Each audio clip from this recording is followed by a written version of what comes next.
Crack বাটিকের ওপর কাঁথা নাইটি একদম ফাটাফাটি। তবে আগে ইউনিক কালেকশন পাবে আরও। আর কাঁথা নাইটির মতোই একটা অরেঞ্জ কালারের মধ্যে ডিজাইনগুলো কেমন চেঞ্জ হয়ে যাচ্ছে দেখো, দুর্ধর্ষ দেখতে, ফাটাফাটি দেখতে। এইগুলোর কিন্তু মানে আনতে যতক্ষণ দুর্ধর্ষ দেখতে। প্রত্যেকটা দেখো অরেঞ্জ কালার, ওটা ডার্ক আর লাইট আছে, দুটো কালার কিন্তু ডিফারেন্স আছে। দেখো কি দুর্ধর্ষ দেখতে প্রত্যেকটা কাঁথা নাইটি। ভাবছো এখনো বুটিক আইটেম করবে বা বুটিক নিয়ে ভাবছো কিছু করবে, বা তো সুন্দরভাবে জীবনযাপন করো, নিজেকে সৎ মহৎ উদ্দেশ্যে রাখো। হাই, রাজদীপ গার্মেন্টস থেকে আবারও কাঁথা নাইটি নিয়ে। কাঁথা নাইটির যে কত রকম ভ্যারাইটি একমাত্র আমার কাছে পাবে। আহা কি মজা।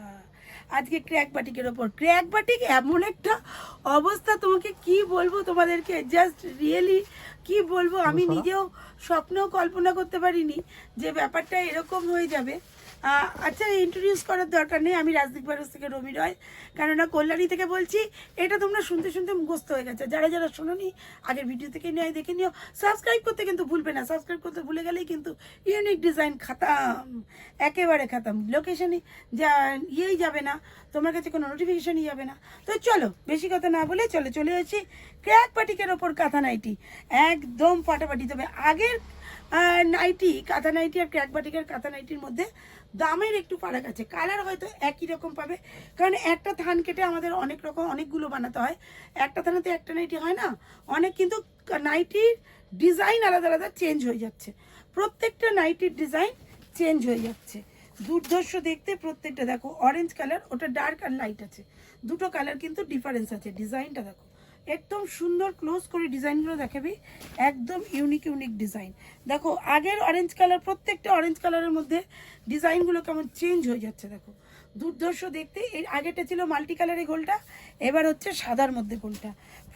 প্রতিটা কালার ডিজাইন একদম ইউনিক, ফাটাফাটি দেখতে। এইগুলোর কিন্তু মানে আনতে যতক্ষণ মানে সঙ্গে সঙ্গে ধরে নিয়ে চলে যাচ্ছে।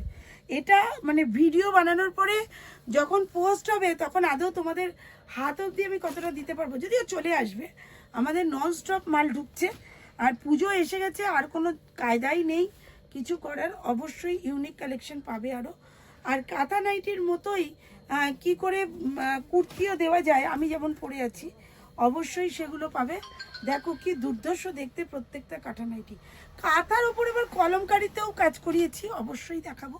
আর দেখাতে তো হবেই, তোমাদের সাথে দেখাবো না তো কাকে দেখাবো, দেখাতে তো হবেই। যারা ভাবছো এখনো বুটিক আইটেম করবে বা বুটিক নিয়ে ভাবছো কিছু করবে বা কিছু বিজনেস করবে, অবশ্যই জীবন বড় মূল্যবান জিনিস, বুঝেছো? ক্ষণিকের জীবন। আমরা আসি স্টেজে নাটক করতে, কখন চলে যাব নিজেরাও জানি না। তাই যেটুকু টাইম আছি সেটুকু টাইম যাতে ভালো কাজ করে যেতে পারি, নিজেকে প্রতিষ্ঠা করে যেতে পারি, এটাই কিন্তু থাকে আমাদের মহৎ উদ্দেশ্য। তবে সবার উদ্দেশ্য সমান থাকে না, কার কতটা ক্ষতি করে যাব এই মহৎ উদ্দেশ্যটা অনেকের জীবনে থাকে। যে আমি মনে করি, আমার লাইফ দিয়ে বলছি, আমি মনে করি যে আমি চলে যাওয়ার পরে আমাকে কতজন আমার নাম করবে, আমি কতদিন তাদের কাছে বেঁচে থাকবো, এটা আমার উদ্দেশ্য। আবার অনেকের উদ্দেশ্য উল্টে থাকে, আমি কতটা বাঁশ দিয়ে যেতে পারবো মানুষকে, সেটাও তারা মনে রাখবে যতদিন আমি বেঁচে থাকবো। তো ব্যাপারটা এইরকম। তবে নয়, একেবারেই নয়, বাঁশ দেওয়াটা একেবারেই উচিত নয়।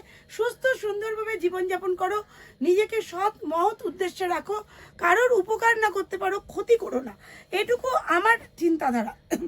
মন্দ লোকে মন্দ কথা বলবে, নিজেকে সৎ পথে এগিয়ে নেওয়ার জন্য অনেক কঠিন লড়াই। অসৎ উদ্দেশ্য চলতে গেলে লড়াই লাগে না, তার জন্য থাকে একটু কুটনামি বুদ্ধি।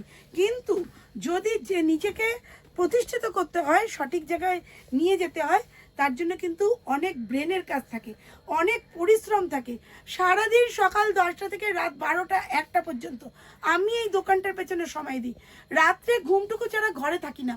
তাহলে বুঝতে পারছো একটা বিজনেস একটা মহিলা চালাতে গেলে তাকে কতটা পরিশ্রম করতে হয়।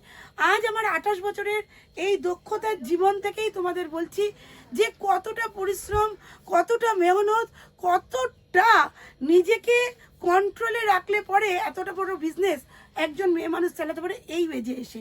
আমার কিন্তু 54+ বয়স, তাহলে বুঝতে পারছো আমি যদি পারি তো তোমরা যারা ছোট আছো বা যারা আমার এজে আছো ভাবছো কি করব, ডিপ্রেশন একেবারেই নয়। আমি বলবো প্রত্যেকে কাজের সাথে যুক্ত থাকো।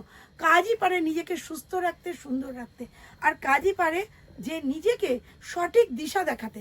সবাই যে অর্থের জন্য করে তা নয়, নিজেকে সুস্থ রাখার জন্য, নিজের মনকে ভালো রাখার জন্য, নিজের পরিবেশকে ভালো রাখার জন্য, এক কানের কথা আরেক কানে না বলার জন্য অবশ্যই নিজেকে ব্যস্ত রাখো। টাটা।